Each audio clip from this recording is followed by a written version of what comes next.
South India shopping mall the wedding మంత్ర సరికొత్త wedding collection south India shopping mall. Welcome to Suman TV. నేను మానస.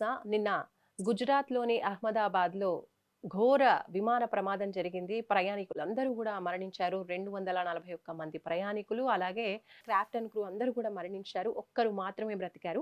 మరి ఈ నేపథ్యంలో ఈ రోజు విమానంలో ఉండేటువంటి కీలకమైన బ్లాక్ బాక్స్ కూడా పోలీసులకు దొరికింది. మరి ఇప్పుడు పరిస్థితి ఏ విధంగా ఉంటుంది, అసలు ప్రమాదానికి గల కారణాలు ఏ విధంగా ఉన్నాయనే విషయాలని తెలుసుకునే ప్రయత్నం చేద్దాము. వెంకటేశ్వరరావు గారు మనకి జూమ్ కాల్లో సిద్ధంగా ఉన్నారు.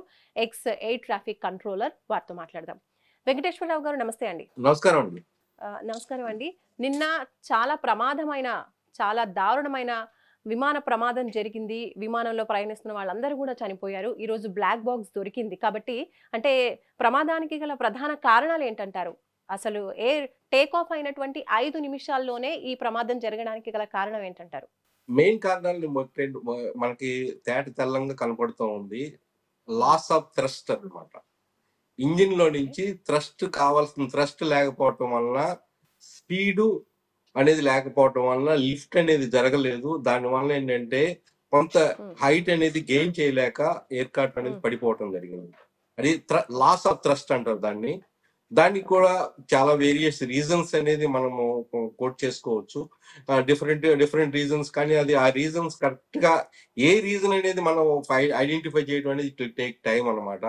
ముఖ్యంగా మనం చూసుకుంటే there may be a possibility of the mechanical failure, there may be a possibility of the malfunctioning of the engine అన్నమాట. ఇంజిన్ ఫెయిల్యూర్ అయి ఉండొచ్చు, అట్లానే ఎలక్ట్రికల్ ఫెయిల్యూర్ కూడా అయి ఉండొచ్చు అనమాట.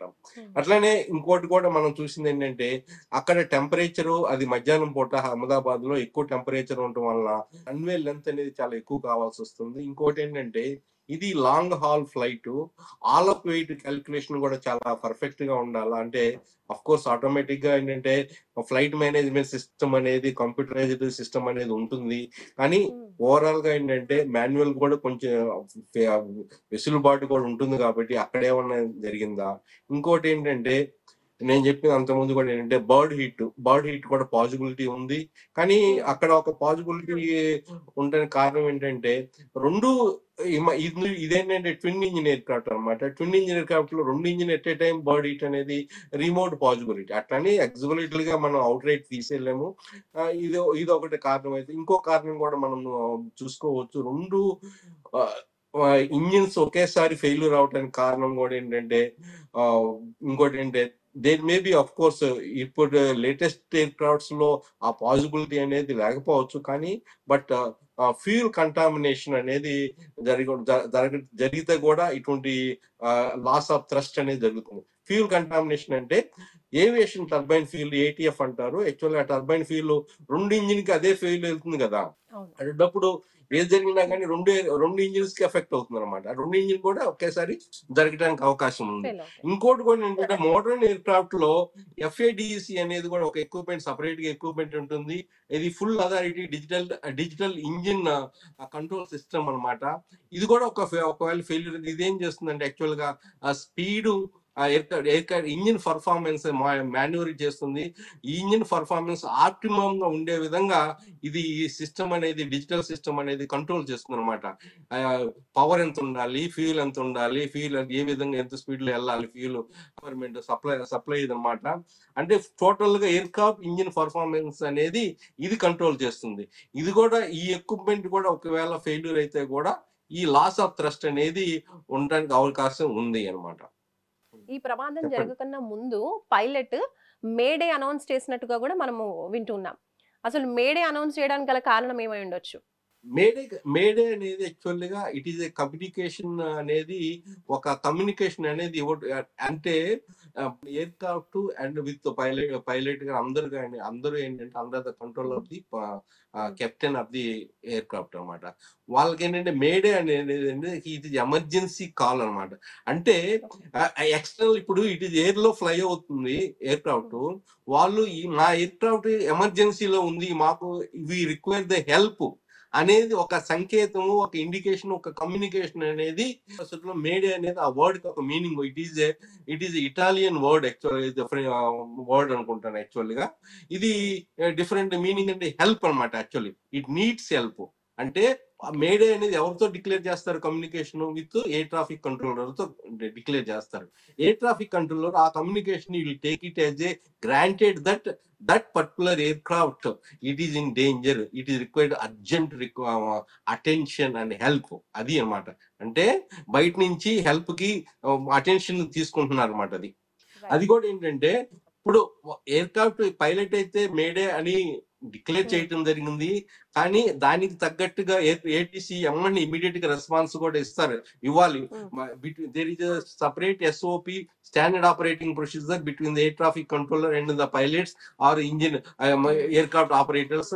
These are the follows some system, these are the system to be followed అనమాట.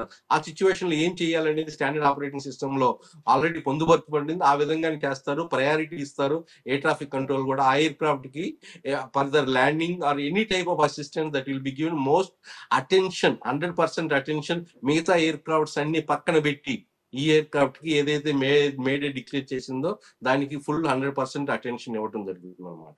నిన్న ప్రమాదం జరిగిన విమానంలో ఉన్నటువంటి బ్లాక్ బాక్స్ కూడా దొరికినట్టుగా తెలుస్తోంది. మరి ఈ బ్లాక్ బాక్స్ అంటే ఏంటి? ఇప్పుడు బ్లాక్ బాక్స్ నుంచి సేకరించిన ఇన్ఫర్మేషన్ ద్వారా మనకి ప్రమాదం ఏ విధంగా జరిగిందనే విషయాలు తెలిసే అవకాశం ఉందంటారా?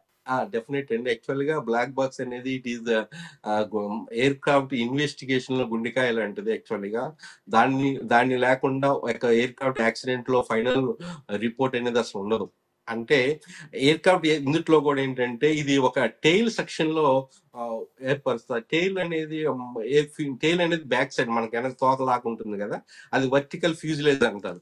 ఈ 2 సెక్షన్లు ఇదేంటంటే చాలా ఇంపార్టెంట్. దీన్ని డిజైన్ కూడా ఎట్లా చేస్తారంటే even any type of temperature 11,000 temperature లో కూడా ఏంటంటే ఫ్యూల్ బర్నింగ్ అయినా కూడా ఇది అసలు చెక్కు చెదరదు. ఇంకోటి aircraft over the sea fly అవుతున్నా కానీ ఎయిర్ క్రాఫ్ట్ అక్కడ కూలిన యాక్సిడెంట్ జరిగినా గానీ బ్లాక్ బాక్స్ అనేది సముద్రంలో కిందకి వెళ్ళిపోతుంది. కిందకి వెళ్ళిపోకుండా ఏ విధంగా చెక్కు చదువు దాన్ని they give the sum indications also అనమాట. బీప్ ఇండికేషన్స్ అనేది, పొజిషన్ ఇండికేషన్స్ అనేది తెలియజేస్తుంది అనమాట. అంటే ఇది బ్రైట్ ఆరెంజ్ కలర్ లో అది పెడతారు. ఎందుకంటే దూరంగా ఒకవేళ సీలో పడితే నీళ్ళలో కనబడటానికి ఉన్నట్టుగా ఇది లొకేషన్ బీకన్ అంటారు. అదేమంటే అది ఎక్కడైతే ఉందో దాని లొకేషన్ బీకన్ అనేది అంటే ఒక ఫ్రీక్వెన్సీస్ అనేది ఎమిట్ చేస్తూ ఉంటుంది. దాని లొకేషన్ ఫైండ్ అవుట్ చేస్తుంది అనమాట. అంటే ఇందుట్లో ఓకే ఏం ఇన్ఫర్మేషన్ అనేది మీరు అడిగిన దానికి ఏంటంటే ఏం ఇన్ఫర్మేషన్ అనేది వస్తుందంటే ఆల్ టైప్ ఆఫ్ ఇన్ఫర్మేషన్ ఇందుట్లో మనకి వస్తుంది. ఏ విధంగా ఏమేమి వస్తుంది మామూలుగా మనం చూసుకుంటే ఎఫ్డిఆర్ లో ఇందుట్లో కూడా ఏంటంటే ఎయిర్ క్రాఫ్ట్ స్పీడ్ ఎంత ఉంది, దాంట్లో థ్రస్ట్ ఎట్లా ఉంది, ఆ ఎయిర్ క్రాఫ్ట్ ఏ ఆల్టిట్యూడ్ లో ఫ్లై అవుతుంది, ఆల్టిట్యూడ్ లో స్పీడ్ ఎంత ఉంది, థ్రస్ట్ ఎట్లా ఉంది, ఇంజిన్ యొక్క పర్ఫార్మెన్స్ వేరియస్ పారామీటర్స్ ఉంటాయి అనమాట. ఆ ఎన్ని పారామీటర్స్ అందుట్లో ఒక రికార్డింగ్ అవుతాం అనమాట. ఆ రికార్డింగ్ నే వీళ్ళు ఇప్పుడు తీసి దాన్ని డీకోడ్ చేసేసి ఏమేమి పారామీటర్స్ ఎంత ఆల్టిట్యూడ్ లో అయింది, నిజంగా ఫ్లాప్ ప్రాబ్లం ఉందా, ఈ కంట్రోల్ సిస్టమ్స్ కూడా నిజంగా ఏదైనా ఫెయిల్యూర్ ఉంటే అందుట్లో కూడా తెలియపరుస్తుంది అనమాట. అన్ని సిస్టమ్ లో కూడా ఎయిర్ క్రాఫ్ట్ ఇంజిన్ పర్ఫార్మెన్స్ అనేది అందుట్లో ఒక విధంగా ఏంటంటే మొత్తం డేటా అనేది ఇన్ఫర్మేషన్ తెలుస్తుంది. ఇంకోటి ఏంటంటే మనకి ఎయిర్ క్రాఫ్ట్ లో నంబర్ ఎనీ టైమ్ ఏదైనా జరగవచ్చు. అంటే ఏదైనా ప్రాబ్లమ్స్, నార్మల్ ప్రాబ్లమ్స్ జరిగినా కానీ ఒక ఇండికేషన్ వస్తుంది. ఇప్పుడు మనం ఒక కార్ లో ఏదైనా మాల్ ఫంక్షన్ జరిగినప్పుడు ఇండికేషన్స్ వస్తుంది కదా, ఏదైనా టైర్ కానీ ఇంకేదన్నా కానీ డోర్ సరిగా అయిపోతే అట్లా ఇండికేషన్స్ కూడా ఎయిర్ క్రాఫ్ట్ లో కూడా వస్తుంది. విజువల్ ఇండికేషన్స్ వస్తుంది మన కళ్ళతో చూసేది. ఇంకోటి audio indications, air craft pilots audio ఇది పెట్టుకుంటారు కదా హెడ్సెట్, దాని ద్వారా కూడా తెలియజేసే విధంగా ఇవన్నీ సంబంధించిన ఇండికేషన్స్ కూడా వాటిల్లో రికార్డ్ అవుతాయి. అవన్నీ వచ్చిన తర్వాత ఏంటంటే టోటల్ గా 100% ఏంటంటే ఇన్వెస్టిగేషన్ అది చాలా ఉపయోగపడుతుంది అంటే అసలు యాక్చువల్ గా ప్రాబ్లం ఏంటి. ఇప్పుడు ప్రమాదం జరిగింది అడ్వాన్స్డ్ ఎయిర్ క్రాఫ్ట్ అంటున్నారు కదా, అంటే కాక్పిట్ లో వాయిస్ రికార్డింగ్ కూడా ఉంటుంది కదా. First officer captain first officer చేసిన సంభాషణ కూడా ఉంటాయి అందుట్లో. మీద మామూలుగా క్యాబిన్ లో కూడా ఫ్యూజిలేజ్ లో కూడా ఏం జరుగుతున్నా కూడా కొంతవరకు తెలుస్తాయి.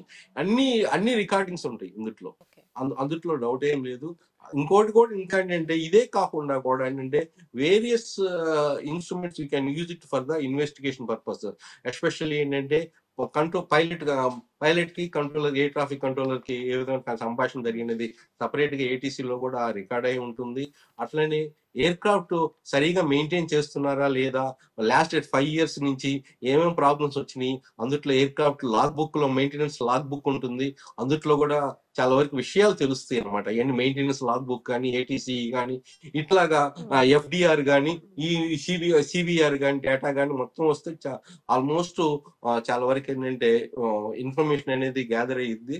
గ్యాదర్ అయిన తర్వాత కన్క్లూషన్ రావడానికి చాలా వరకు ఆస్కారం ఉంది. సో ఎస్, ఇదనమాట ex air traffic controller Venkateswara Rao గారు చెప్తున్నటువంటి విషయాలు. అంటే తన అనుభవపూర్వకంగా నిన్న జరిగినటువంటి ఈ విమాన ప్రమాదం ఏ విధంగా జరుగుండొచ్చు, అంటే కారణాలు ఏంటి అనే విషయాలు అయితే తెలియజేస్తూ ఉన్నారు. ఎగ్జాక్ట్ రీజన్ ఏంటి అనేది తెలియాలంటే మాత్రం డీకోడ్ చేయడానికి చాలా టైం పట్టే అవకాశం ఉంది. 2 to 3 months అయితే ఖచ్చితంగా పడుతుంది అని తెలియజేస్తున్నారు. సో లెట్స్ సీ ఎంత త్వరగా ఈ ప్రమాదానికి గల కారణాలు తెలుస్తాయి అనేది మనం వేచి చూడాలి. చూస్తూనే ఉండండి సుమన్ టీవీ. నమస్తే.